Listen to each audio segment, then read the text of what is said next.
Viewers, आज के video में हम तैयार करेंगे कक्षा 9वीं हिंदी व्याकरण में से काव्य बोध वाला भाग। तो काव्य बोध से संबंधित सारे ही प्रश्न आज हम तैयार कर लेंगे और ये काव्य बोध के प्रश्न कक्षा 9वीं और 10वीं दोनों ही हिंदी विषय में आते हैं, हिंदी व्याकरण में दोनों में ही है।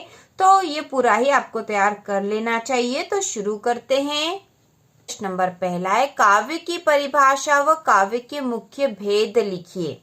काव्य की परिभाषा और काव्य के मुख्य भेद।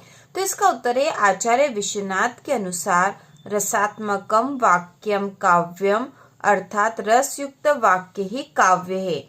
तो कभी कभी एग्जाम में इस तरह का प्रश्न आ जाता है वैकल्पिक प्रश्न में कि आचार्य विश्वनाथ के अनुसार काव्य की परिभाषा क्या है, या फिर इस प्रकार से आ जाएगा रसात्मक वाक्यम काव्यम, या परिभाषा किसकी है। तो इसका उत्तर होगा आचार्य विश्वनाथ की।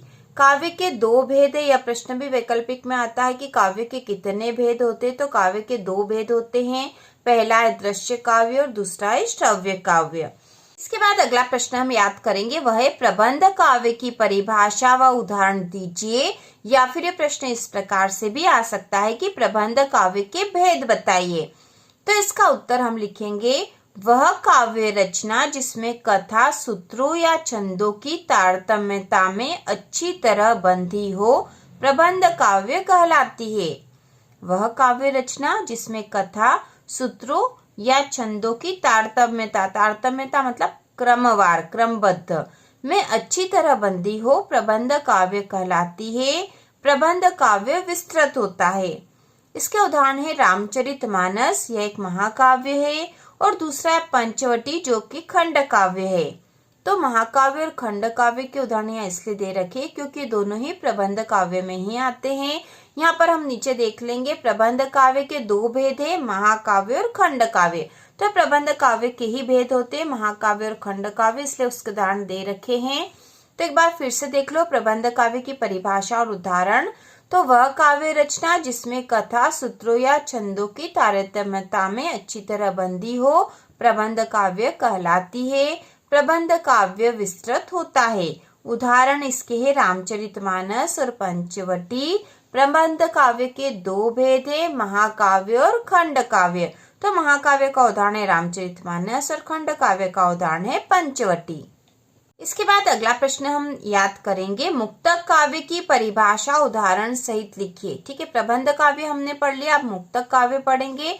तो वह काव्य रचना जिसमें कोई कथा नहीं होती है तथा प्रत्येक छंद पूर्व पद के प्रसंग से मुक्त होता है, मुक्तक काव्य कहलाता है। वह काव्य रचना जिसमें कोई कथा नहीं होती तथा प्रत्येक छंद पूर्व पद के प्रसंग से मुक्त होता है, मुक्तक काव्य कहलाता है।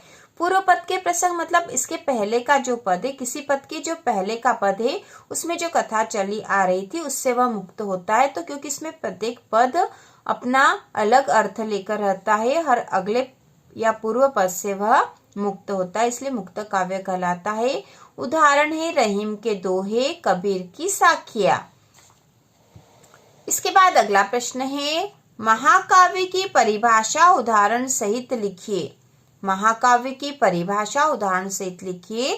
तो इसका उत्तर हम लिखेंगे, जिस काव्य में किसी महान व्यक्ति के जीवन का संपूर्ण वर्णन होता है उसे महाकाव्य कहते हैं। जिस काव्य में किसी महान व्यक्ति के जीवन का संपूर्ण वर्णन होता है उसे महाकाव्य कहते हैं। उदाहरण है रामचरितमानस जिसके कवि है तुलसीदास। तो महाकाव्य की परिभाषा उदाहरण सहित लिखनी थी यहाँ पर। यदि यहाँ प्रश्न ऐसा भी आ जाता है कि महाकाव्य किसे कहते हैं, उदाहरण सहित बताइए, तो भी हम यही उत्तर लिखेंगे, जिस काव्य में किसी महान व्यक्ति के जीवन का संपूर्ण वर्णन होता है उसे महाकाव्य कहते हैं। उदाहरण है रामचरितमानस। इसके बाद जो अगला प्रश्न हम याद करेंगे वह है खंड काव्य की परिभाषा उदाहरण सहित दीजिए। खंड काव्य की परिभाषा उदाहरण सहित दीजिए। तो इसका उत्तर है, जिस काव्य में किसी महान व्यक्ति के जीवन की किसी एक घटना का वर्णन होता है। जिस काव्य में किसी महान व्यक्ति के जीवन की किसी एक घटना का वर्णन होता है उसे खंड काव्य कहते हैं। उदाहरण है पंचवटी जिसके कवि है मैथिली शरण गुप्त। इसके बाद जो अगला प्रश्न हम तैयार कर लेंगे वह है आख्यानक गीतिया से क्या तात्पर्य है, उदाहरण सहित लिखिए। आख्यानक गीतिया से क्या तात्पर्य है, उदाहरण सहित लिखिए। तो इसका उत्तर है ऐसी पदबद्ध रचना जिसमें एक लघु कथा होती है तथा गेयता होती है, मतलब इसे गाया जा सकता है, उसे आख्यानक गीतिया कहते हैं। ऐसी पदबद्ध रचना जिसमें एक लघु कथा होती है तथा गेयता होती है उसे आख्यानक गीतिया कहते हैं। इसका उदाहरण है नरसिंह जी का माहेरो, जो कि मीरा के द्वारा लिखा हुआ है, नरसिंह जी का माहेरो। इसके बाद अगला प्रश्न है महाकाव्यम खंड काव्य में अंतर स्पष्ट कीजिए। महाकाव्यम खंड काव्य में अंतर, तो यह मोस्ट इम्पोर्टेंट क्वेश्चन है जो अधिकतर एग्जाम में आता है, महाकाव्य और खंड काव्य में अंतर वाला। तो हम इसको याद कर लेंगे अभी ही। तो महाकाव्य में लिखा जाएगा, महाकाव्य में नायक के संपूर्ण जीवन का चित्रण होता है, जबकि खंड काव्य में लिखेंगे खंड काव्य में नायक के जीवन के किसी एक भाग का वर्णन होता है।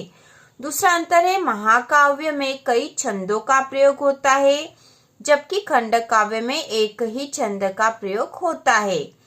तीसरा अंतर है महाकाव्य में 8 या अधिक सर्ग होते हैं, जबकि खंड काव्य में हम लिखेंगे खंड काव्य में एक ही सर्ग होता है। इसके बाद उदाहरण भी हम याद कर लेंगे। तो उदाहरण है रामचरितमानस और कामायनी, महाकाव्य के उदाहरण है। रामचरितमानस के कवि तुलसीदास है और कामायनी के कवि है जयशंकर प्रसाद। उसी प्रकार खंड काव्य में उदाहरण है, पहला है पंचवटी जिसके कवि है मैथिली शरण गुप्त, और दूसरा उदाहरण है सुदामा चरित जिसके कवि है नरोत्तम दास। तो इस प्रकार से हमें अंतर याद कर लेना है। फिर से देख लेंगे और इसको अभी के अभी याद भी कर लो क्योंकि मोस्ट इम्पोर्टेंट क्वेश्चन है। महाकाव्य में नायक के संपूर्ण जीवन का चित्रण होता है, जबकि खंड काव्य में नायक के जीवन के किसी एक भाग का वर्णन होता है। दूसरा अंतर है महाकाव्य में कई छंदों का प्रयोग होता है, जबकि खंड काव्य में एक ही छंद का प्रयोग होता है। तीसरा अंतर है महाकाव्य में 8 या अधिक सर्ग होते हैं, जबकि खंड काव्य में एक ही सर्ग होता है। उदाहरण है रामचरितमानस और कामायनी। खंड काव्य के उदाहरण है पंचवटी और सुदामा चरित। तो ये अंतर आप ऊपर नीचे भी कर दोगे तो उससे कोई फर्क नहीं पड़ेगा, आपका आंसर पूरा ही राइट होगा। इसके बाद अगला अंतर वाला प्रश्न है पाठ्य मुक्तक एवं गेय मुक्तक में अंतर लिखिए। पाठ्य मुक्तक एवं गेय मुक्तक में अंतर, तो इसका उत्तर है पाठ्य मुक्तक और गेय मुक्तक। पाठ्य मुक्तक में हम लिखेंगे, पहला पॉइंट है इसमें विचारों की प्रधानता होती है, ठीक है, पाठ्य मुक्तक में विचारों की प्रधानता होती है। गेय मुक्तक में हम लिखेंगे इसमें भावों की प्रधानता होती है, ठीक है, पाठ्य मुक्तक में विचारों की प्रधानता होती है, जबकि गेय मुक्तक में भावों की प्रधानता होती है।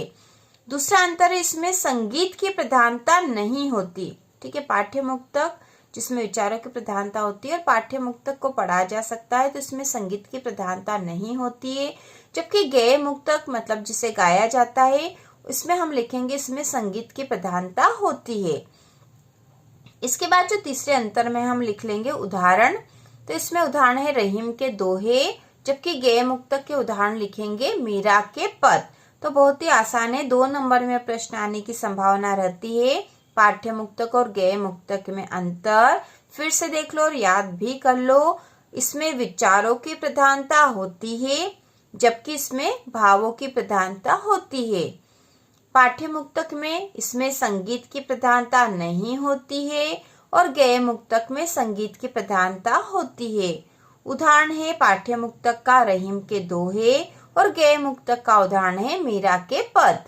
तो इस प्रकार से हमने काव्य बोध के सारे ही प्रश्न तैयार कर लिए हैं। इसके अलावा और कोई प्रश्न इस भाग से नहीं बनता है। सारे प्रश्नों की तैयारी हो गई है 100%। काव्य बोध में से कोई सा भी प्रश्न आए तो आप आसानी से हल कर सकोगे यदि ये सारे ही प्रश्न आप तैयार कर लोगे, और यदि नहीं तो हमने इसमें इम्पोर्टेंट क्वेश्चन भी बता दिए हैं जो है महाकाव्य खंड काव्य में अंतर और महाकाव्य खंड काव्य की परिभाषा उदाहरण सहित, प्रबंध काव्य और मुक्त काव्य। तो ये प्रश्न जो वेरी इंपॉर्टेंट है, यह वाला भी इंपॉर्टेंट है, आपको याद कर लेना चाहिए। वैकल्पिक प्रश्न भी यहाँ इस भाग में से आते हैं, तो यदि आपने पूरा ही समझ लिया तो वैकल्पिक प्रश्न भी आप आसानी से तैयार कर लोगे, आसानी से हल कर लोगे।